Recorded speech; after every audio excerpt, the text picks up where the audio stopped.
വെള്ളിയാഴ്ച രാത്രി 12 മണി. യക്ഷിയും പ്രേതവുമെല്ലാം ശക്തിയാർജിക്കുന്ന സമയം.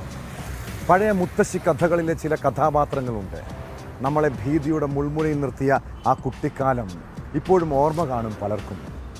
മികച്ച വിദ്യാഭ്യാസവും പുരോഗമന ചിന്തയും ഒക്കെ ഉള്ളവരാണേലും നമ്മളിൽ ചിലരെങ്കിലും പഴയ യക്ഷിക്കഥകൾ ഇപ്പോഴും വിശ്വസിക്കുന്നവരാണ്. വിശ്വാസവും അന്ധവിശ്വാസവും ഒക്കെ മലയാളിയുടെ ജീവിതത്തിൻ്റെ ഭാഗമാണ്. പ്രേതവും യക്ഷിയും ആത്മാക്കളുമൊക്കെ പല രൂപത്തിൽ മനുഷ്യനിൽ ആവസിക്കുമെന്ന് വിശ്വസിക്കുന്നവരുണ്ട്. അതൊക്കെ അന്ധവിശ്വാസവും കെട്ടുകഥകളുമെന്ന് പറയുമ്പോഴും പ്രേതവും ആത്മാക്കളും ഉണ്ടെന്ന് ഇപ്പോഴും ഉറച്ചു വിശ്വസിക്കുന്ന മനുഷ്യരുണ്ടെന്നേ നമ്മുടെ നാട്ടിൽ.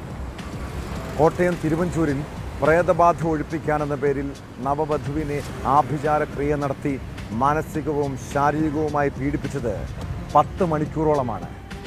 എന്താണ് ആ വീട്ടിൽ അന്ന് രാത്രി സംഭവിച്ചത്? വിശദമായി പരിശോധിക്കുകയാണ് പോലീസ് പട്രോൾ. സ്വാഗതം.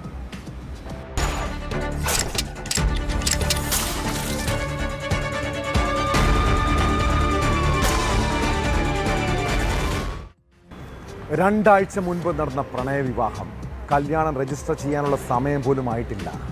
അതിനിടെ മകനും ഭാര്യയും തമ്മിൽ വഴക്കിടുന്നത് കണ്ട അമ്മയ്ക്കൊരാശങ്ക. പെങ്കൊച്ചൻ്റെ ശരീരത്തിലെന്തോ ബാധ കയറിയതാണ്. അതുകൊണ്ടാണ് അവൾ ഇങ്ങനെ വഴക്കുണ്ടാക്കുന്നത്. പിന്നാലെ ബാധ ഒഴിപ്പിക്കാൻ പത്തനംതിട്ട പെരുന്തുരുത്തിയിൽ നിന്ന് ശിവദാസൻ എന്ന ദുർമന്ത്രവാദിയെ എത്തിക്കുന്നു.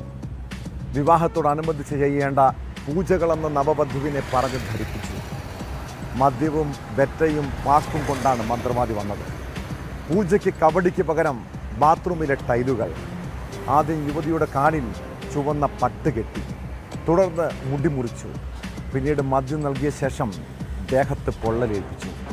കോട്ടയം തിരുവഞ്ചൂരിലെ ഭർത്തൃ വീട്ടിൽ 10 മണിക്കൂറോളം യുവതി മർദ്ദനത്തിനിരയായി. യുവതിയുടെ കുടുംബം പോലീസിൽ പരാതി നൽകിയതോടെയാണ് ദുർമന്ത്രവാദവും ആഭിചാര ക്രിയകളും പുറം ലോകമറിഞ്ഞത്. കേസിൽ ഭർത്താവ് അഖിൽദാസ്, അച്ഛൻ ദാസ്, ആഭിചാര ക്രിയ നടത്തിയ ശിവദാസ് എന്നിവരെ പോലീസ് അറസ്റ്റ് ചെയ്തു. പെൺകുട്ടിയുടെ വിവാഹം നടന്നിട്ട് 2 ആഴ്ച തികയുന്നതേയുള്ളൂ. വിവാഹത്തിന് കുറച്ച് ദിവസം മുമ്പ് പെൺകുട്ടിയുടെ ബന്ധുക്കളായ 2 പേർ മരിച്ചു. ഇവരുടെ ആത്മാക്കൾ പെൺകുട്ടിയുടെ ശരീരത്തിലുണ്ടെന്ന് പറഞ്ഞാണ് ഭർത്തൃമാതാവ് ആഭിചാരക്രിയ നടത്താൻ പെൺകുട്ടിയെ നിർബന്ധിച്ചത്. ആദ്യം മദ്യം നൽകി അബോധാവസ്ഥയിലാക്കിയ ശേഷം 2 കാലും പട്ടുകൊണ്ട് കെട്ടിയിടുകയായിരുന്നു. തുടർന്ന് ബീഡി വലിപ്പിക്കുകയും അതുപയോഗിച്ച് പെൺകുട്ടിയുടെ മുഖത്ത് പൊള്ളലേൽപ്പിക്കുകയും ചെയ്യുന്നതാണ് വീഡിയോയിലുള്ളത്. ആഭിചാരക്രിയയ്ക്കിടെ യുവതി നേരിട്ടത് 10 മണിക്കൂർ നീണ്ട ക്രൂരമായ പീഡനമാണ്. നവവധുവിന്റെ മുടിയിൽ മന്ത്രവാദി ആണി ചുറ്റി. ആണി തടിയിൽ തറച്ചതോടെ മുടി മുറിഞ്ഞുപോയി. ശരീരം പൊള്ളിച്ചതോടെ യുവതി ബോധരഹിതയായി. ശബ്ദം കേൾക്കാതിരിക്കാൻ ഉച്ചത്തിൽ പാട്ടുവെച്ചായിരുന്നു മന്ത്രവാദം.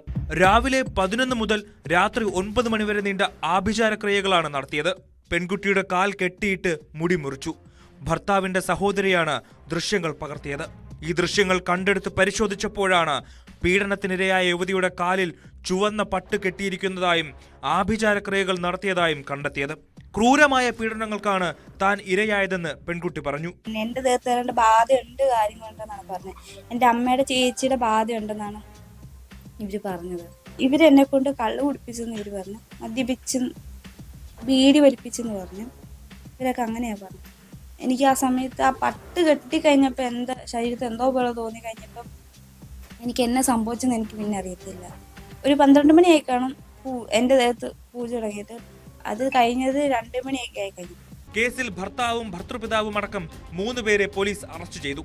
തിരുവല്ല പെരുന്തുരുത്തി സ്വദേശി ശിവദാസിനെയാണ് മന്ത്രവാദി എന്ന പേരിൽ ഇവിടെ കൊണ്ടുവന്നത്. ഇയാളെയും പോലീസ് അറസ്റ്റ് ചെയ്തു. യുവാവിന്റെ അമ്മ ഒളിവിലാണ്. ന്യൂസ് 18 കോട്ടയം. കൊല്ലം കൊട്ടാരക്കരയിലെ പ്രമുഖ വനിതാ ഗൈനക്കോളജിസ്റ്റിനെ മുൾമുനയിൽ നിർത്തിയ 48 മണിക്കൂറുകൾ. ആരോടും മിണ്ടാട്ടമില്ല. മക്കൾ ഫോണിൽ വിളിച്ചാലും സംസാരമില്ല. 2 ദിവസം ആശുപത്രിയിൽ പോകാൻ കഴിയാത്ത മാനസിക പിരിമുറുക്കം. ഡോക്ടർക്ക് എന്തായിരിക്കും സംഭവിച്ചത്? ബന്ധുക്കൾക്ക് തോന്നിയ ആ സംശയത്തിൽ നിന്നാണ് വലിയൊരു സൈബർ തട്ടിപ്പിൻ്റെ ചുരുളഴിഞ്ഞത്. ഒരു വിമാന കമ്പനിയിൽ നിന്ന് 990 കോടി രൂപയുടെ കള്ളപ്പണം അക്കൗണ്ടിലേക്ക് എത്തിയെന്ന് പറഞ്ഞാണ് ഡോക്ടറെ വെർച്വൽ അറസ്റ്റ് ചെയ്ത് തട്ടിപ്പിന് ശ്രമിച്ചത്. സൈബർ തട്ടിപ്പ് സംഘത്തിൻ്റെ ചതിയിൽപ്പെട്ട വനിതാ ഡോക്ടറെ പോലീസ് എത്തി കാര്യങ്ങൾ പറഞ്ഞ് ബോധ്യപ്പെടുത്തി. എന്നാൽ 2 ദിവസം അനുഭവിച്ച മാനസിക പിരിമുറുക്കത്തിൽ നിന്ന് അവർ ഇപ്പോഴും മുക്തിയായിട്ടില്ല. സംഭവത്തിൽ പോലീസ് വിശദമായ അന്വേഷണം നടത്തുന്നുണ്ട്.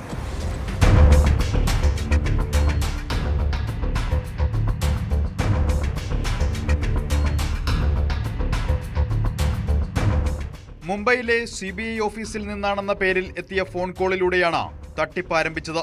താങ്കളുടെ അക്കൗണ്ടിലൂടെ 990 കോടി രൂപ കള്ളപ്പണം കടന്നിട്ടുണ്ട് എന്ന വീഡിയോ സന്ദേശമാണ് ഡോക്ടറെ ഭീതിയിലാക്കിയത്.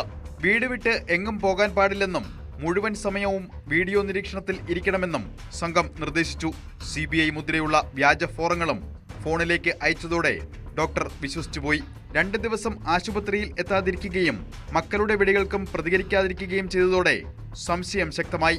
മൊബൈൽ ചാർജ് തീരാതിരിക്കാൻ പവർ ബാങ്ക് വാങ്ങാൻ ഡ്രൈവറെ അയച്ചതും സംശയത്തിനിടയാക്കി. ഉടൻ ബന്ധുക്കൾ പോലീസിൽ വിവരമറിയിക്കുകയായിരുന്നു. തട്ടിപ്പ് സംഘത്തിന്റെ അടുത്ത ഫോൺ വിളി പോലീസാണ് ഏറ്റെടുത്തത്. ബാങ്ക് വിവരങ്ങൾ നൽകുന്നതിന് മുൻപ് ഇടപെട്ടതുകൊണ്ടാണ് പണം നഷ്ടമാകാതെ രക്ഷപ്പെട്ടത്. ഇത്തരത്തിലുള്ള തട്ടിപ്പ് സംഘം വളരെ വ്യാപകമാണ്. അവർ നിങ്ങളെ സമീപിക്കും, വീഡിയോ കോൾ വഴി സമീപിക്കും. സമീപിച്ച ശേഷം അക്കൗണ്ട് ഡീറ്റെയിൽസും മറ്റും എടുത്ത ശേഷം പണം തട്ടുകയാണ് ഇവരുടെ ലക്ഷ്യം. പ്രധാനമായിട്ടും അല്ലെങ്കിൽ ഹൈ പ്രൊഫൈലുള്ള ആൾക്കാരെയാണ് അവർ കൂടുതലും സമീപിക്കുന്നത്. അപ്പം അവരുടെ ഒരു ഡേറ്റാബേസ് എവിടെ നിന്നും കളക്ട് ചെയ്ത ശേഷം അവരെ വിളിച്ചിട്ട് ഇത്തരത്തിലുള്ള കാര്യങ്ങളാണ് പറയുന്നത്. ഡോക്ടറിൻ്റെ അടുത്ത് പറഞ്ഞിരുന്നത് ഡോക്ടറിൻ്റെ ആധാർ നമ്പർ അവർ കളക്ട് ചെയ്തിട്ടുണ്ടായിരുന്നു, പേരും കളക്ട് ചെയ്തിട്ടുണ്ടായിരുന്നു. ഇത് രണ്ടും പറഞ്ഞിട്ടാണ് ഡോക്ടറിനെ സമീപിച്ചത്. ഡോക്ടറിനെ സമീപിച്ച ശേഷം ഡോക്ടറിൻ്റെ എല്ലാ അക്കൗണ്ട് ഡീറ്റെയിൽസും കളക്ട് ചെയ്യുകയും അവിടെ നിന്ന് OTP ഷെയർ ചെയ്ത് പണം വാങ്ങിക്കുകയായിരുന്നു അവരുടെ ലക്ഷ്യം. പക്ഷേ തക്കതായ സമയത്ത് പോലീസ് ഇടപെട്ടത് മൂലം അത് പണം നഷ്ടമായിട്ടില്ല.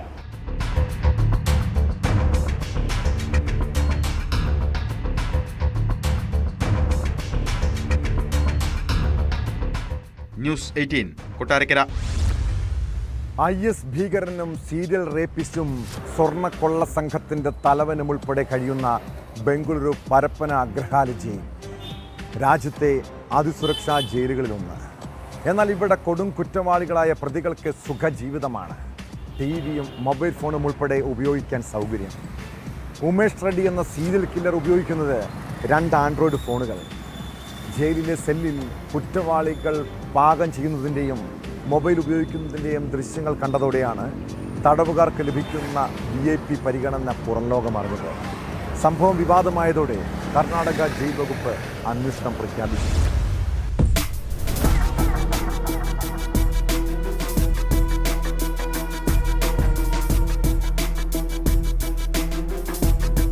ജയിലിലെ ഒരു തടവുകാരനും അധിക പരിഗണന നൽകരുതെന്ന സുപ്രീം കോടതിയുടെ കർശന നിർദ്ദേശം ഉള്ളപ്പോഴാണ് പരപ്പന അഗ്രഹാര ജയിലിൽ നിന്നുള്ള ഞെട്ടിക്കുന്ന ദൃശ്യങ്ങൾ പുറത്തുവരുന്നത്. കുറ്റവാളികൾ പാചകം ചെയ്യുന്നതും സിഗരറ്റ് വലിക്കുന്നതും ഫോൺ ഉപയോഗിക്കുന്നതുമെല്ലാം ദൃശ്യങ്ങളിൽ കാണാം. നിരവധി പേരെ കൊന്ന ഉമേഷ് റാവു എന്ന സീരിയൽ കില്ലർ ഉപയോഗിക്കുന്നത് 2 ആൻഡ്രോയിഡ് ഫോണുകൾ. പുറത്തുള്ളപ്പോൾ ഉമേഷ് എങ്ങനെ കഴിഞ്ഞോ അതേപോലുള്ള സുഖകരമായ ജീവിതം.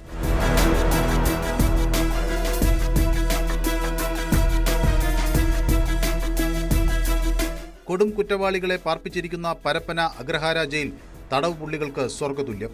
ഉമേഷ് റാവുവിന് ഫോൺ മാത്രമല്ല, TV കാണാനുള്ള സൗകര്യവും ഇവിടെ ഒരുക്കിയിട്ടുണ്ട്. തീവ്രവാദ കേസുമായി ബന്ധപ്പെട്ട് NIA പിടികൂടിയ 2 ബംഗ്ലാദേശ് സ്വദേശികൾ ഫോൺ ഉപയോഗിക്കുന്നതും ദൃശ്യങ്ങളിൽ കാണാം.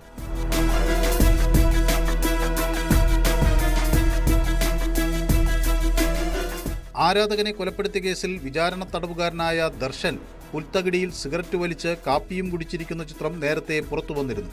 ഇതോടെ സമാന സൗകര്യങ്ങൾ ആവശ്യപ്പെട്ട് മറ്റ് തടവുകാരും രംഗത്തെത്തി. ചിത്രങ്ങൾ പുറത്തു വന്നതിനു പിന്നാലെ ദർശനെ ബെള്ളാരി ജയിലിലേക്ക് മാറ്റുകയും ചെയ്തു. VIP സൗകര്യം ഒരുക്കിയതിന് പരപ്പന അഗ്രഹാര ജയിലിലെ 9 ഉദ്യോഗസ്ഥർക്ക് സസ്പെൻഷൻ ലഭിച്ചു. ഇതിനു പിന്നാലെയാണ് ഉമേഷ് റാവുവിനടക്കം ജയിലിൽ സ്വർഗീയ ജീവിതം ഒരുക്കിയതിന്റെ ദൃശ്യങ്ങൾ കൂടി പുറത്തുവരുന്നത്.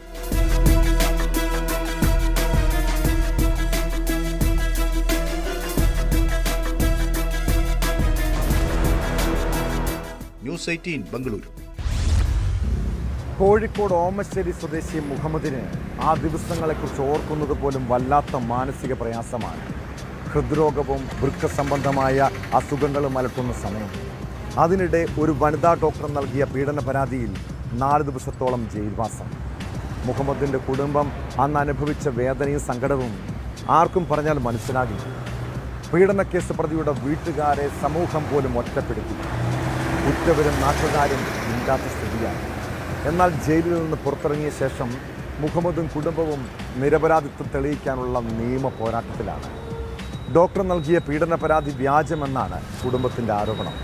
സംഭവത്തിൽ DYSP റാങ്കിലുള്ള ഉദ്യോഗസ്ഥനെ കൊണ്ട് കേസ് അന്വേഷിപ്പിക്കാൻ മനുഷ്യാവകാശ കമ്മീഷൻ ഉത്തരവിട്ടു.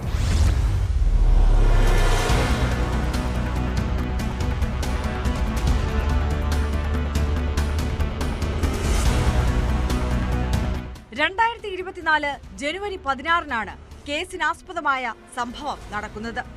ഓമശ്ശേരി സ്വദേശി മുഹമ്മദ് എന്ന 64-കാരനെതിരെ ഓമശ്ശേരിയിലെ ഒരു സ്വകാര്യ ഡെന്റൽ ആശുപത്രിയിലെ താൽക്കാലിക വനിതാ ഡോക്ടറാണ് പരാതി നൽകിയത്. ചികിത്സയ്ക്കെത്തിയ മുഹമ്മദ് കയ്യിൽ പിടിക്കുകയും ഉമ്മ വയ്ക്കാൻ ശ്രമിക്കുകയും ചെയ്തുവെന്നാണ് ആരോപണം. സംഭവത്തിൽ വയോധികനെതിരെ IPC 341, 354 വകുപ്പുകൾ പ്രകാരം പോലീസ് FIR ചുമത്തി കേസെടുത്തു. തുടർന്നാണ് മുഹമ്മദിനെ അറസ്റ്റ് ചെയ്യുന്നത്. 4 ദിവസം ഇയാൾ ജയിലിൽ കിടന്നു. എന്നാൽ യാതൊരു നടപടിക്രമവും പാലിക്കാതെയായിരുന്നു അറസ്റ്റെന്നും പോലീസ് 50,000 രൂപ കൈക്കൂലി ആവശ്യപ്പെട്ടുവെന്നുമാണ് മുഹമ്മദിന്റെ ആരോപണം.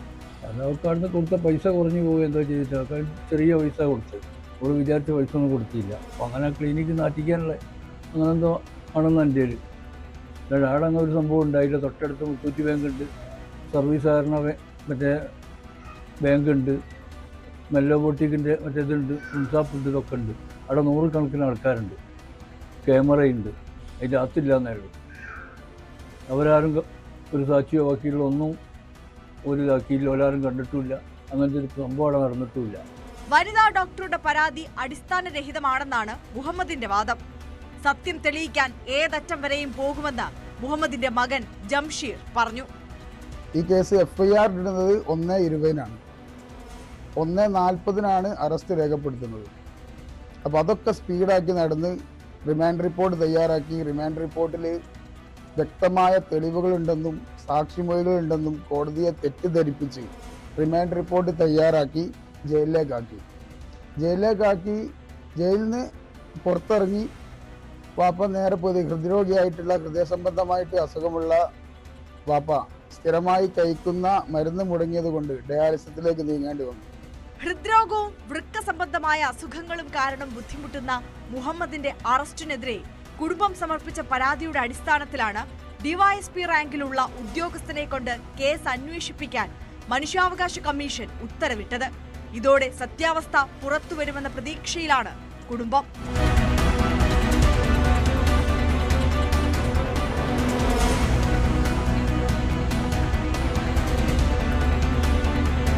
ന്യൂസ് 18 കോഴിക്കോട്. യേശുവിനെ ഒറ്റിക്കൊടുത്ത 30 വെള്ളി നാണയവും മോശയുടെ അംശവടിയും ടിപ്പു സുൽത്താൻ്റെ സിംഹാസനവും കണ്ട് ഞെട്ടിയവരാണ് നമ്മൾ മലയാളികൾ. പുരാവസ്തു തട്ടിപ്പുകാരൻ മോൻസൺ മാവുങ്കൽ സംസ്ഥാനത്തെ ചില പോലീസ് ഉന്നതരെ പോലും കബളിപ്പിച്ച വിരുദ്ധനാണ്. മോൻസന്റെ പുതിയൊരു തട്ടിപ്പ് കഥ കൂടി. കൊച്ചിയിലെ വാടക വീട്ടിൽ സൂക്ഷിച്ചിരുന്ന 20 കോടി രൂപയോളം വിലമതിക്കുന്ന പുരാവസ്തുക്കൾ മോഷണം പോയെന്ന പരാതിയും വ്യാജമെന്ന് സംശയം. വാടക വീട് ഒഴിയാതിരിക്കാനുള്ള മോൻസന്റെ തന്ത്രമാണ് പരാതിക്ക് പിന്നിലെന്നാണ് പോലീസ് നിഗമനം. മോൻസണുമായി വീട്ടിൽ പരിശോധന നടത്തിയതിന് പിന്നാലെയാണ് പോലീസിൽ അയാൾ പരാതി നൽകിയത്.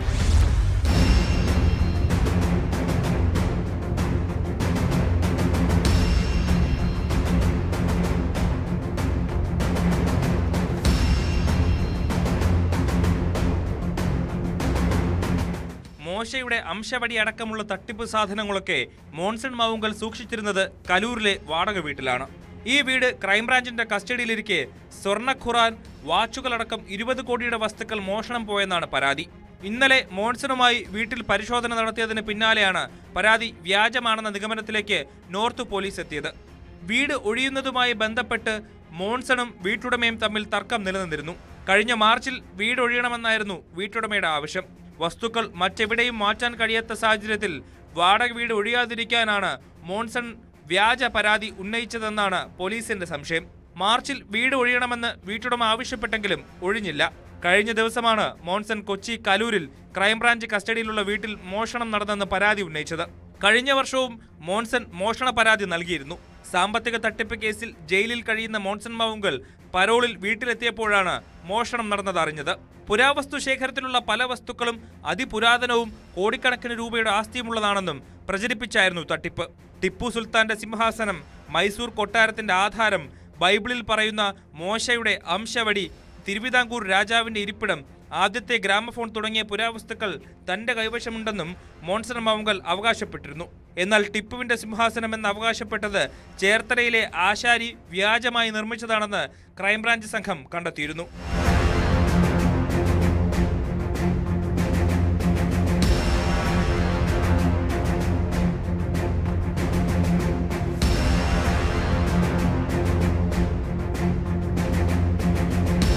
ന്യൂസ് 18 കൊച്ചി. നമ്മുടെ നാട്ടിലെ പല അക്രമ സംഭവങ്ങൾക്കും കാരണം ചെറിയ വാക്കുതർക്കങ്ങളാകും. സ്കൂളിൽ കുട്ടികൾ തമ്മിലുള്ള പ്രശ്നങ്ങൾ പോലും കൈവിട്ടു പോകുന്ന സാഹചര്യമുണ്ട്. മലപ്പുറം തിരൂരിൽ പ്രവാസി യുവാവിനെ സംഘം ചേർന്ന് മർദ്ദിച്ചത് സ്കൂൾ വിദ്യാർത്ഥിയായ സഹോദരനുമായുള്ള വാക്കേറ്റം ചോദ്യം ചെയ്തതിൻ്റെ പ്രകോപനത്തിലാണ്. കോട്ടക്കൽ സ്വദേശി ഹാനിഷിനെ മാരകായുധങ്ങളുമായി എത്തിയ 10ലധികം പേരടങ്ങുന്ന സംഘമാണ് മർദ്ദിച്ചത്. കേസിൽ 6 പേരെ പോലീസ് അറസ്റ്റ് ചെയ്തു. സംഭവത്തിൽ കൂടുതൽ പേർക്ക് പങ്കുണ്ടെന്നാണ് പോലീസ് നൽകുന്ന വിവരം. ഗുരുതരമായി പരിക്കേറ്റ ഹാനിഷ് ആശുപത്രിയിൽ ചികിത്സയിലാണ്.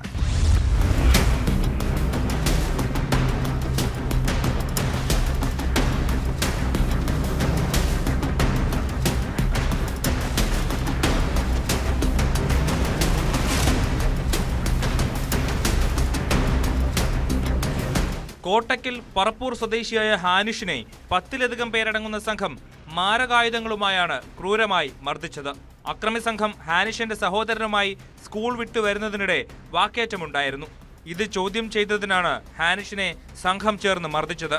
മർദ്ദനത്തിന്റെ CCTV ദൃശ്യങ്ങൾ പുറത്തു വന്നിരുന്നു. ഹാനിഷിന്റെ കുടുംബം നൽകിയ പരാതിയിൽ 6 പേരെ കോട്ടക്കൽ പോലീസ് കസ്റ്റഡിയിലെടുത്തു. ഗുരുതരമായി പരിക്കേറ്റ ഹാനിഷ് ചികിത്സയിൽ തുടരുകയാണ്.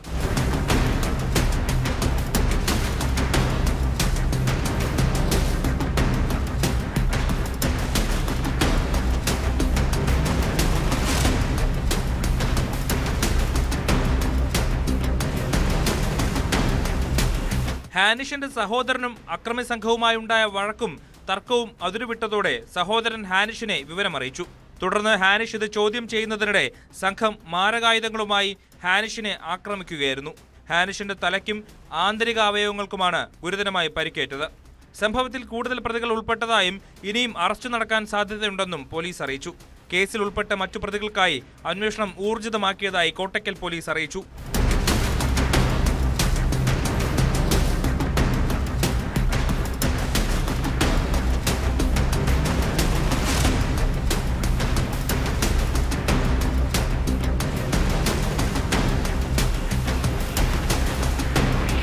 ന്യൂസ് 18 തിരൂർ. നമ്മുടെ നാട്ടിൽ പ്രതിഷേധിക്കാനും സമരം ചെയ്യാനും എല്ലാവർക്കും അവകാശമുണ്ട്. എന്നാൽ പ്രതിഷേധത്തിൻ്റെ പേരിൽ ഒരാളെ കയ്യേറ്റം ചെയ്യുന്നതും ഉപദ്രവിക്കുന്നതും അംഗീകരിക്കാൻ കഴിയില്ല. കോഴിക്കോട് കുറ്റ്യാടിയിൽ അക്യൂപഞ്ചർ ബോധവൽക്കരണ ക്യാമ്പിനെതിരെ നടന്ന പ്രതിഷേധം സംഘർഷത്തിൽ കലാശിച്ചു. അക്യൂപഞ്ചർ ചികിത്സാ രീതിക്കെതിരെ പ്രതിഷേധവുമായി എത്തിയ 8-അംഗ സംഘം സ്ത്രീകളടക്കമുള്ളവരെ ആക്രമിച്ചെന്നാണ് പരാതി. സംഭവത്തിൽ സംഘാടകർ പോലീസിൽ പരാതി നൽകിയിട്ടുണ്ട്.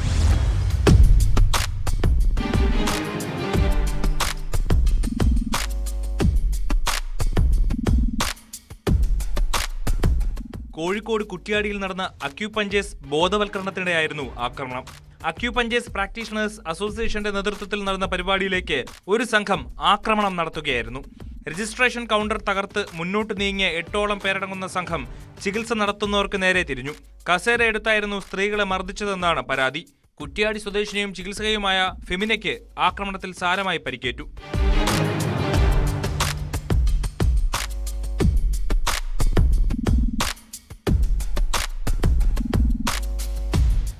സ്ത്രീകളെ തെരഞ്ഞുപിടിച്ചാണ് സംഘം മർദ്ദിച്ചതെന്ന് സംഘാടകർ പറയുന്നു.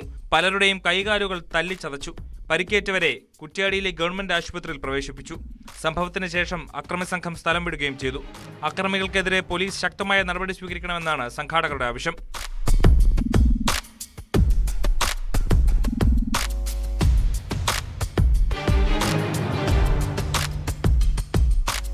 ന്യൂസ് 18 കോഴിക്കോട്.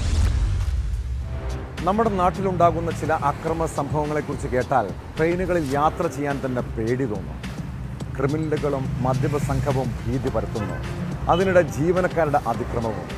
പാലക്കാട് ഷൊർണൂരിൽ ട്രെയിൻ യാത്രക്കാരൻ്റെ ശരീരത്തിലേക്ക് പാൻട്രി കാർ ജീവനക്കാരൻ തിളച്ച വെള്ളം ഒഴിച്ച് പൊള്ളലേൽപ്പിച്ച സംഭവത്തെക്കുറിച്ചാണ് പറഞ്ഞു വരുന്നത്. നേത്രാവതി എക്സ്പ്രസിൽ യാത്ര ചെയ്യുകയായിരുന്ന മുംബൈ സ്വദേശി അഭിഷേക് ബാബുവിനാണ് പൊള്ളലേറ്റത്.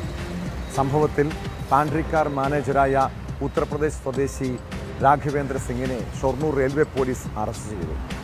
കുപ്പിവെള്ളം ചോദിച്ചതുമായി ബന്ധപ്പെട്ട തർക്കമാണ് അക്രമത്തിൽ കലാശിച്ചത്.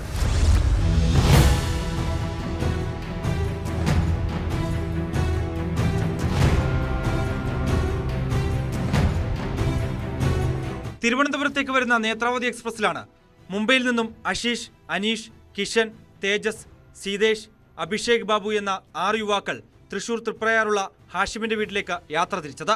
യാത്രയായതോടെ കയ്യിൽ കരുതിയ വെള്ളം തീർന്നു. വെള്ളം വാങ്ങാനായി പാൻട്രി കാറിലേക്ക് പോയ യുവാക്കൾ 200 രൂപ നൽകിയപ്പോൾ 15 രൂപ കൊണ്ടുവരാൻ ആവശ്യപ്പെട്ടു. ഇതോടെ യുവാക്കളും പാൻട്രി കാർ ജീവനക്കാരും തമ്മിൽ വാക്കുതർക്കത്തിലായി. തുടർന്ന് സീറ്റിലേക്ക് തിരിച്ചെത്തിയപ്പോഴാണ് പാൻട്രി കാറിനകത്ത് കണ്ണടയും തൊപ്പിയും മറന്നുവെച്ചത് യുവാക്കൾക്ക് ഓർമ്മ വന്നത്. അത് വാങ്ങാൻ ചെന്നപ്പോൾ രാവിലെ തരാമെന്ന് പാൻട്രി കാർ ജീവനക്കാർ മറുപടി നൽകി.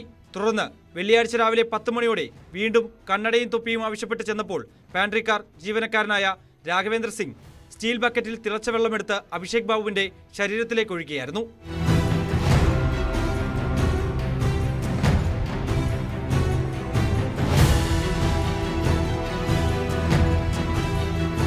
മലയാളിയായ ഹാഷിഷ് സംഭവം റെയിൽവേ പോലീസിനെ വിളിച്ച് വിവരമറിയിക്കുകയായിരുന്നു.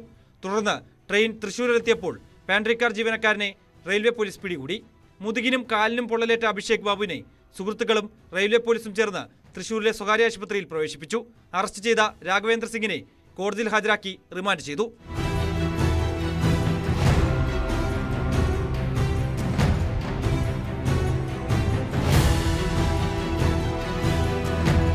ന്യൂസ് 18 ഷൊർണൂർ.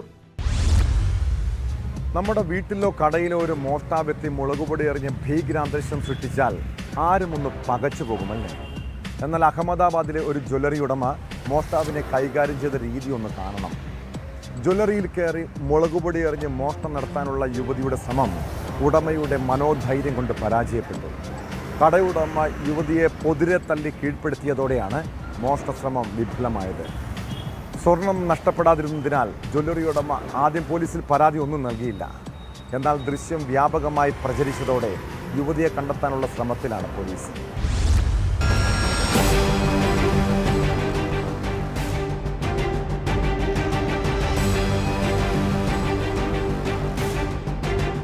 അഹമ്മദാബാദിൽ നവംബർ 3 നടന്ന സംഭവത്തിന്റെ ദൃശ്യങ്ങൾ ഇപ്പോഴാണ് മാധ്യമങ്ങൾ വഴി പ്രചരിക്കുന്നത്. മുഖം മറച്ച യുവതി സ്വർണം വാങ്ങാനെന്ന പേരിലാണ് ജ്വല്ലറിയിൽ എത്തുന്നത്. കടയുടമയോട് സ്വർണത്തെക്കുറിച്ചുള്ള വിവരങ്ങൾ തേടാനെന്ന വ്യാജേന സംസാരിക്കാൻ തുടങ്ങിയ യുവതി മുളകുപൊടി ഉടൻ തന്നെ വിതറുകയായിരുന്നു. എന്നാൽ അപകടം മണത്ത കടയുടമ പെട്ടെന്ന് മാറിയതിനാൽ മുളകുപൊടി കണ്ണിൽ വീണില്ല. ഉടൻ തന്നെ യുവതിയെ ഇയാൾ പൊതിരെ തല്ലുന്നതും ദൃശ്യങ്ങളിൽ കാണാം. 20 സെക്കൻഡ് നീളുന്ന ദൃശ്യത്തിൽ കള്ളത്തരം കൈയോടെ പിടികൂടിയ കടയുടമയുടെ തല്ലുമാല.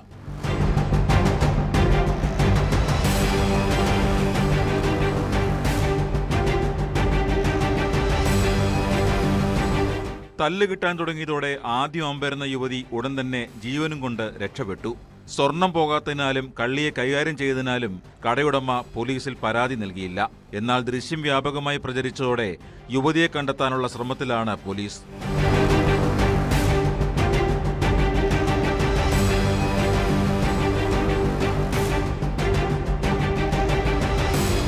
News desk, news 18. എനിക്കെന്ത് സംഭവിച്ചാലും അതിൻ്റെ പൂർണ്ണ ഉത്തരവാദി കാർഡിയോളജി വിഭാഗം ഡോക്ടർമാരും ജീവനക്കാരുമാണ്. തനിക്ക് എന്തെങ്കിലും പറ്റിയാൽ ഒരാളെയും വെറുതെ വിടരുത്. കോടതിക്ക് മുന്നിൽ കൊണ്ടുവന്ന് അവർക്ക് ശിക്ഷ നൽകണം. തിരുവനന്തപുരം മെഡിക്കൽ കോളേജിൽ ചികിത്സ കിട്ടാതെ മരിച്ച വേണുവിൻ്റെ മരണമൊഴിയാണിത്. ആശുപത്രിയിൽ വെച്ച് വേണു ബന്ധുവിനയച്ച വാട്സാപ്പ് സന്ദേശമാണ് ഒടുവിൽ പുറത്തു വന്നിരിക്കുന്നത്. ചികിത്സ വൈകുന്നതിൽ ആശുപത്രി ജീവനക്കാരുടെ ശബ്ദ സന്ദേശവും പുറത്തു വന്നിട്ടുണ്ട്.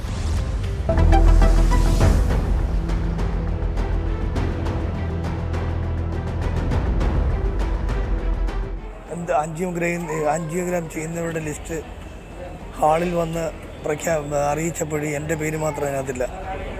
ഇതിനകത്ത് എന്ത് സംഭവിച്ചാണെന്ന് എനിക്കറിയത്തില്ല.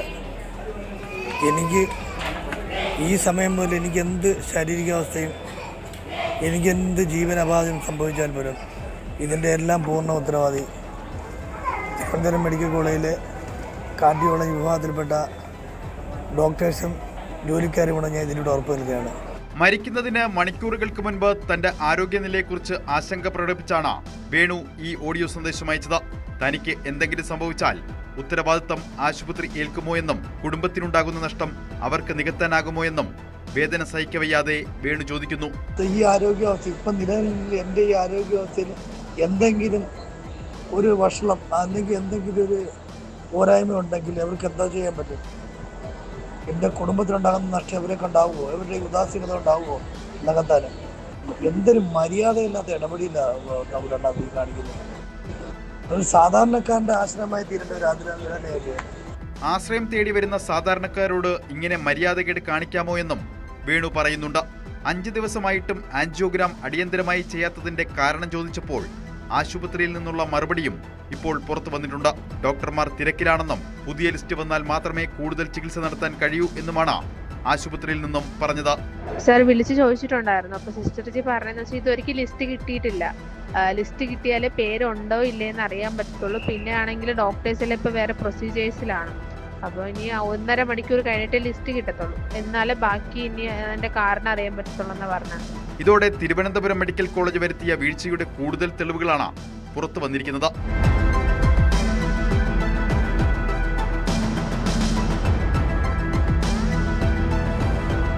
ന്യൂസ് 18 കൊല്ലം. നിരോധിത സംഘടനയായ പോപ്പുലർ ഫ്രണ്ട് ഓഫ് ഇന്ത്യ ഭീകരപ്രവർത്തനങ്ങൾക്കായി സമാഹരിച്ചത് കോടികളാണ്. PFIയെ നിരോധിച്ചെങ്കിലും ആ ഫണ്ട് പല വഴിക്ക് വകമാറ്റിയിട്ടുണ്ട്. അതോടെ PFIയുടെ സ്വത്തുക്കളെല്ലാം കണ്ടുകെട്ടാൻ എൻഫോഴ്സ്മെന്റ് ഡയറക്ടറേറ്റ് രംഗത്തിറങ്ങിയിരിക്കുന്നു. ആകെ 67 കോടി രൂപ വിലമതിക്കുന്ന സ്വത്തുക്കൾ കണ്ടുകെട്ടി. വിവിധ ട്രസ്റ്റുകളുടെയും SDPയുടെയും പേരിൽ കൈവശം വെച്ചിരുന്ന സ്വത്തുക്കളാണ് പിടിച്ചെടുത്തത്. NIA അന്വേഷണം തുടരുമ്പോഴാണ് EDയുടെ നടപടി.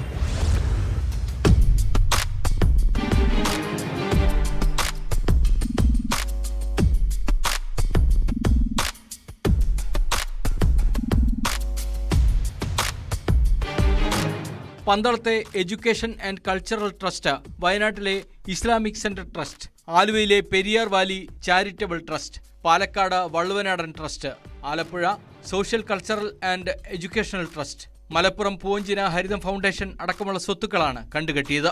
തിരുവനന്തപുരത്തെ SDPIയുടെ ഭൂമിയും കണ്ടുകെട്ടിയവയിൽ ഉൾപ്പെടുന്നു. ഇതോടെ SDPI എന്ന പാർട്ടിയെ നിയന്ത്രിച്ചിരുന്ന പോപ്പുലർ ഫ്രണ്ട് എന്ന നിരോധിത സംഘടനയുടെ 131 കോടിയുടെ സ്വത്തുക്കൾ കണ്ടുകെട്ടിയെന്ന് ED അറിയിച്ചു. നേരത്തെ ED നടത്തിയ റെയ്ഡുകളിൽ PFI സൂക്ഷിച്ചിരുന്ന 1ലധികം രേഖകൾ പിടിച്ചെടുത്തിരുന്നു.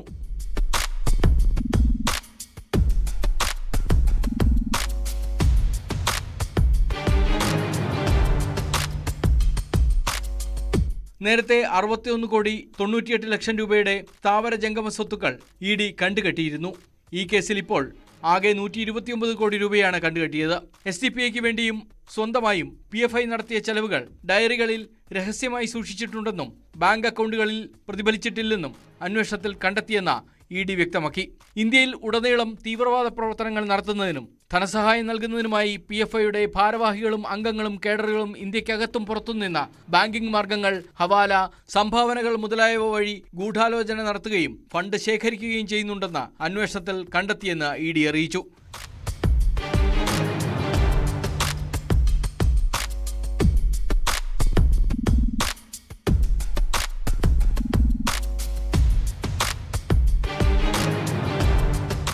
News desk, news 18. Malappuram Edarikode ദേശീയപാതയിൽ ഒരു യുവാവ് കടന്നും ഇരുന്നും നിന്നുമൊക്കെ ബൈക്ക് ഓടിക്കുന്ന കാഴ്ച. ആ അഭ്യാസ പ്രകടനങ്ങൾ കണ്ട് നഗരം കുറച്ച് സമയം സ്തംഭിച്ചു. ഏതോ സർക്കസുകാരൻ ബൈക്കിൽ അഭ്യാസം കാണിക്കുന്നുവെന്നാണ് ആദ്യം കരുതിയത്. എന്നാൽ അപകടം മണത്തതോടെ നാട്ടുകാരുടെ ഇടപെടൽ. യുവാവിനെ പിടികൂടി ചോദ്യം ചെയ്തപ്പോൾ സ്വന്തമായി ലൈസൻസ് പോലുമില്ല. പിന്നാലെയാണ് മനസ്സിലായത് അയാൾ മദ്യലഹരിയിലാണെന്ന്. തുടർന്ന് പോലീസെത്തി യുവാവിനെയും വാഹനവും കസ്റ്റഡിയിലെടുത്തു. തിരൂർ കൂട്ടായി സ്വദേശി മുഹമ്മദ് ഫാരിസാണ് മദ്യലഹരിയിൽ അപകടകരമായ രീതിയിൽ ബൈക്ക് ഓടിച്ചത്.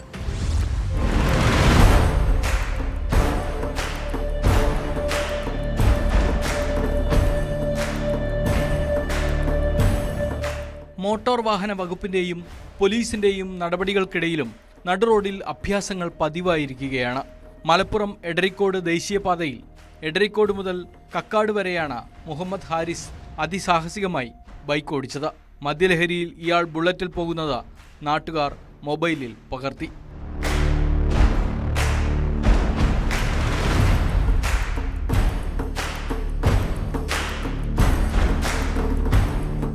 ബൈക്കിൽ ചെരിഞ്ഞിരുന്നും കിടന്നുമൊക്കെയായിരുന്നു അപകടം ക്ഷണിച്ചു വരുത്തുന്ന യാത്ര. സംഭവം ശ്രദ്ധയിൽപ്പെട്ട വഴിയാത്രക്കാർ ദൃശ്യം പകർത്തി. സ്വന്തമായി ലൈസൻസ് ഇല്ലാത്ത ഇയാൾ മറ്റൊരാളുടെ ബൈക്കുമായാണ് ദേശീയപാതയിൽ ഇറങ്ങി അഭ്യാസം നടത്തിയത്. നിരവധി വാഹനങ്ങൾ കടന്നുപോകുന്ന ദേശീയപാതയിലെ ഏറ്റവും വീതിയേറിയ ഭാഗത്ത് വെച്ചായിരുന്നു യുവാവ് വാഹനമോടിച്ചത്. നാട്ടുകാർ ഇയാളെ പിടികൂടി തിരൂരങ്ങാടി പോലീസിന് കൈമാറുകയായിരുന്നു.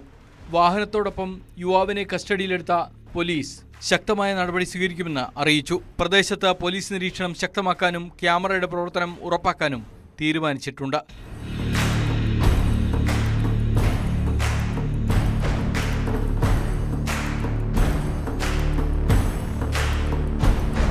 ന്യൂസ് 18 മലപ്പുറം. ഇപ്പോഴത്തെ പിള്ളേർ വാഹനവുമായി വീട്ടിൽ നിന്ന് പുറത്തിറങ്ങുമ്പോൾ രക്ഷിതാക്കൾ അവരെ ശ്രദ്ധിക്കാറുണ്ടോ? പൊതുനിരത്തിലെ യുവാക്കളുടെ മരണപ്പാച്ചിൽ കണ്ടാൽ അവർ വീട്ടിൽ തിരിച്ചെത്തുമോ എന്ന് തന്നെ സംശയമാണ്.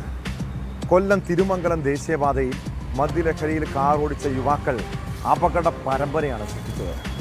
റോഡ് സൈഡിൽ പ്രവർത്തിക്കുന്ന പെട്ടിക്കട തകർത്ത് മുന്നോട്ട് പോയ കാർ SI കൈ കാണിച്ചിട്ടും നിർത്തിയില്ല. യുവാക്കളുടെ പരാക്രമത്തിൽ SIയുടെ കൈക്ക് സാരമായ പരിക്കുണ്ട്.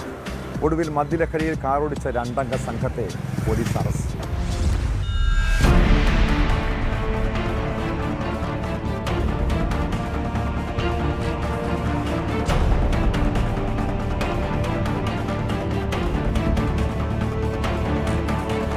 കൊല്ലം തിരുമംഗലം ദേശീയപാതയിലായിരുന്നു സംഭവം. പ്ലാച്ചേരി റോഡിന് സൈഡിലെ പെട്ടിക്കടയിലേക്കാണ് കാർ ആദ്യം ഇടിച്ചു കയറിയത്. കാർ അപകടമുണ്ടാക്കി നിർത്താതെ പോകുന്നു എന്ന വിവരം ഉടൻ തന്നെ പോലീസിന് ലഭിച്ചു. ഇതേ തുടർന്ന് പെട്രോളിംഗിലുണ്ടായിരുന്ന സ്റ്റേഷൻ SI റിയാസ് വാഹനം നിർത്തുന്നതിന് കൈ കാണിച്ചു. എന്നാൽ SIയുടെ ഇടത് കൈയിലിടിച്ച് പരിക്കേൽപ്പിച്ച ശേഷം കാർ നിർത്താതെ പോയി.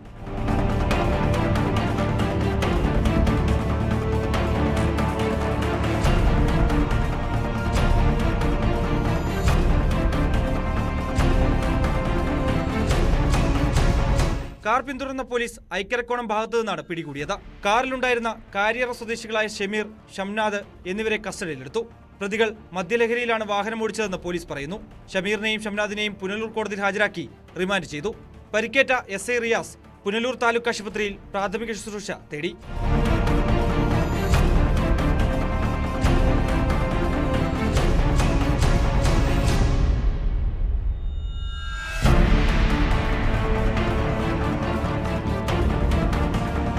ന്യൂസ് 18 കൊല്ലം.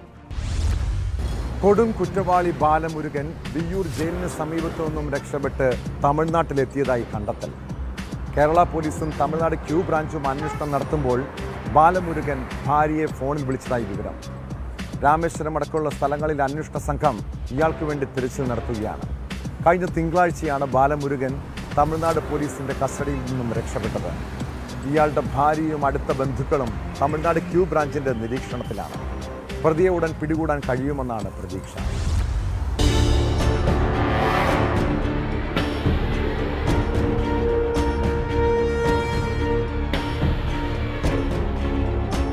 തമിഴ്നാട് പോലീസ് കസ്റ്റഡിയിൽ നിന്ന് രക്ഷപ്പെട്ട ബാലമുരുകന് വേണ്ടിയുള്ള അന്വേഷണം തുടരുകയാണ്. തമിഴ്നാട് പോലീസ് തിങ്കളാഴ്ചയാണ് ബാലമുരുകനെ വിയ്യൂരിലേക്ക് എത്തിക്കുന്നത്. പക്ഷേ വിയ്യൂരിലേക്ക് കേരള പോലീസിലേക്ക് കൈമാറും മുമ്പ് തന്നെയാണ് ബാലമുരുകൻ രക്ഷപ്പെടുന്നത്. ഇയാൾക്ക് വേണ്ടി അന്നേ മുതൽ തന്നെ അന്വേഷണം തുടങ്ങിയിരുന്നു. പക്ഷേ പിന്നീട് എവിടേക്ക് പോയതെന്നത് സംബന്ധിച്ചൊരു സ്ഥിരീകരണമായിരുന്നില്ല. ഇതിൽ തമിഴ്നാട്ടിലേക്ക് രക്ഷപ്പെടാനാണ് അതിൻ്റെ ഒരു സാധ്യതയെന്ന് അന്ന് ചൂണ്ടിക്കാണിച്ചിരുന്നു. ഇപ്പോഴുള്ള ഏറ്റവും പുതിയൊരു അപ്ഡേഷൻ തമിഴ്നാട്ടിൽ ഇയാൾ എത്തിയിട്ടുണ്ട് എന്നത് സംബന്ധിച്ചുള്ളൊരു സ്ഥിരീകരണം വരുന്നുണ്ട്. അത് പ്രധാനമായും തന്നെ ഇയാൾ ഭാര്യയെ ഫോണിൽ വിളിച്ചു എന്ന് പോലീസ് സ്ഥിരീകരിക്കുന്നുണ്ട്. അത് കോയമ്പത്തൂരിൽ നിന്നുമാണ് ഈ ഫോൺ സന്ദേശം എത്തിയതെന്ന് പറയുന്നു. ഇത് സംബന്ധിച്ച ഈ വന്ന ഫോൺ സംബന്ധിയായ കാര്യങ്ങൾ പോലീസ് അന്വേഷണം നടത്തിയപ്പോൾ അതൊരു വഴിയാത്രക്കാരനിലാണ്. ഇത് വഴിയാത്രക്കാരൻ്റെ ഫോൺ വാങ്ങിച്ചാണ് ഇയാൾ വിളിച്ചിരിക്കുന്നത്. ഒരു അത്യാവശ്യ കാര്യം വീട്ടിൽ പറയാനുണ്ട് എന്ന രീതിയിലേക്ക് പറഞ്ഞ് ഒരാൾ ഫോൺ വാങ്ങിക്കുകയായിരുന്നു എന്നാണ് ഈ ഫോണിൻ്റെ ഉടമ പോലീസിനോട് വെളിപ്പെടുത്തിയിരിക്കുന്നത്. എന്തായാലും തെങ്കാശിയിലുള്ള ഇയാളുടെ ഭാര്യയെ ബാലമുരുകൻ ഫോണിലൂടെ ബന്ധപ്പെട്ടിട്ടുണ്ട്. തെങ്കാശിയെ കിളിനീച്ചി എന്ന് പറയുന്ന ആ സ്ഥലത്താണ് ബാലമുരുകൻ്റെ ഈ കുടുംബം താമസിക്കുന്നത്. അമ്മൻകോവിൽ സ്ട്രീറ്റ് എന്ന് പറയുന്ന സ്ഥലത്ത്. അവിടെ ഏതാണ്ട് പോലീസ് ഇപ്പോൾ അവിടെ കേന്ദ്രീകരിച്ചിട്ടുണ്ട്. ഇവിടെ എത്താനുള്ളൊരു സാധ്യത അത് കൂടുതലാണ് എന്ന രീതിയിൽ തന്നെയാണ്. നേരത്തെ കഴിഞ്ഞ മെയ്യിൽ ഇയാൾ രക്ഷപ്പെടുമ്പോൾ സമാനമായ രീതിയിൽ തന്നെയായിരുന്നു. അന്ന് ബൈക്ക് മോഷ്ടിച്ച് രക്ഷപ്പെടുകയും പിന്നീട് ഈ സ്ഥലത്തേക്ക് എത്തുകയും വീട്ടിലേക്ക് എത്തുകയും ചെയ്തു. ബൈക്ക് സഹോദരന് നൽകിയെന്നാണ് പിന്നീട് പോലീസ് സ്ഥിരീകരിക്കുന്നത്. അപ്പോൾ ഈ സമാനമായ രീതിയിൽ തന്നെയാണ് പലപ്പോഴും ഇയാളുടെ രക്ഷപ്പെടലും പിന്നീട് കുടുംബത്തെ വിളിക്കലുമാണ് ചെയ്യുന്നത്. പതിവായിട്ട് കുടുംബത്തിൽ ഭാര്യയും അല്ലെങ്കിൽ സഹോദരനെയുമാണ് ഇയാൾ ബന്ധപ്പെടാറുള്ളത്. അപ്പോൾ ഇങ്ങനെ കേന്ദ്രീകരിച്ച് ഇവർ രണ്ടുപേരെയും കേന്ദ്രീകരിച്ചുകൊണ്ട് പോലീസ് നിരീക്ഷണം തുടരുന്നുണ്ട്. ഏതായാലും ഇക്കാര്യത്തിൽ തമിഴ്നാടിൻ്റെ Q ബ്രാഞ്ച് അടക്കം കേരള പോലീസുമായി സഹകരിച്ചുകൊണ്ടാണ് അന്വേഷണം തുടരുകയും ചെയ്യുന്നത്. 52ഓളം കേസുകളിൽ പ്രതിയായ ബാലമുരുകൻ കൊടുംകുറ്റവാളിയാണ്. ഒരു കേസിൻ്റെ വിചാരണ നടപടികളുമായി ബന്ധപ്പെട്ടാണ് തമിഴ്നാട് പോലീസ് ഇയാളെ കസ്റ്റഡിയിൽ വാങ്ങുന്നത്. പക്ഷേ തിരിച്ച് ഇവിടെ കേരള പോലീസിലേക്ക് എത്തുമ്പോൾ വിയ്യൂരിലേക്ക് എത്തിക്കുകയായിരുന്നു. പക്ഷേ അവിടെ വെച്ച് പോലീസിന് കൈമാറും മുൻപ് തന്നെയാണ് ഇയാൾ രക്ഷപ്പെടുകയും ചെയ്യുന്നത്. തമിഴ്നാട് പോലീസിൻ്റെ ഉദാസീനതയും അലംഭാവവും കൊണ്ടാണ് ഇയാൾ രക്ഷപ്പെട്ടതെന്ന വലിയ രീതിയിലുള്ള ആക്ഷേപങ്ങൾ ഉയർന്നിരുന്നു. അതിനനുസരിച്ചുകൊണ്ട് തമിഴ്നാട് പോലീസിൽ നിന്ന് ഇവിടേക്ക് എത്തിച്ചിരുന്ന സംഘത്തിലെ പോലീസുകാരെ അടക്കം സസ്പെൻഷൻ നടപടികൾക്ക് വിധേയരാക്കിയിട്ടുണ്ട്. എന്തായാലും ഇപ്പോൾ പോലീസ് ബാലമുരുകന് വേണ്ടിയുള്ള അന്വേഷണം തുടരുകയാണ്. ഇയാൾ തമിഴ്നാട്ടിലെത്തിയെന്ന് സ്ഥിരീകരിക്കാൻ കഴിഞ്ഞിട്ടുണ്ട്. തമിഴ്നാട് തെങ്കാശി മേഖലകൾ കേന്ദ്രീകരിച്ചുകൊണ്ടുള്ള കേരള പോലീസിൻ്റെതടക്കമുള്ള അന്വേഷണം തുടരുകയാണ്.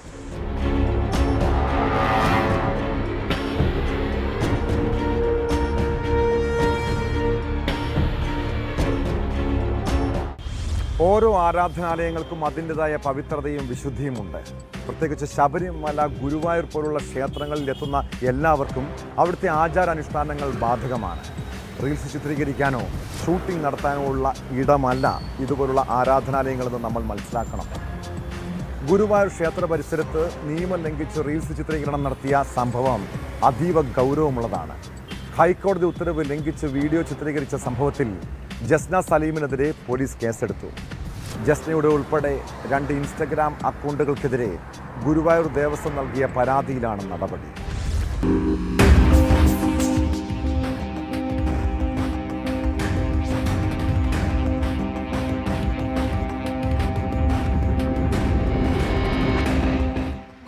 ക്ഷേത്രത്തിനകത്ത് വീണ്ടും റീൽസ് ചിത്രീകരണം നടത്തിയതിനെ തുടർന്ന് ജസ്ന സലീമിനും _Drive എന്ന ഇൻസ്റ്റാഗ്രാമിനുമെതിരെ പോലീസ് നടപടികൾ തുടരുകയാണ്. ഈ 2 അക്കൗണ്ടുകൾക്കെതിരെയാണ് ഗുരുവായൂർ ദേവസ്വം ബോർഡ് പരാതി നൽകിയിരിക്കുന്നത്. ദേവസ്വം അഡ്മിനിസ്ട്രേറ്റർ പരാതി നൽകിയിട്ടുണ്ട്. ഹൈക്കോടതിയുടെ നിർദ്ദേശമുണ്ട്. ഗുരുവായൂർ നടപ്പന്തലിൽ ഉൾപ്പെടെ വീഡിയോ ചിത്രീകരണം പാടില്ല എന്നുള്ളത്. നേരത്തെയും ഇത്തരത്തിലൊരു പ്രശ്നം ജാസ്മിൻ ജാഫർ എന്ന് പറയുന്ന യൂട്യൂബർ ഇവിടെ ഈ റീൽസ് ചിത്രീകരണവുമായി ബന്ധപ്പെട്ട് വലിയ വിവാദം ഉണ്ടാക്കിയിരുന്ന ഒരു സാഹചര്യം കൂടി ഉണ്ടായിരുന്നു. അത്തരത്തിലുള്ള വീഡിയോ ചിത്രീകരണങ്ങൾ, റീൽസ് ചിത്രീകരണങ്ങളൊക്കെ അനുവദിച്ചിട്ടുള്ള ഇടങ്ങളിലല്ലാതെ പാടില്ല എന്നുള്ളതാണ്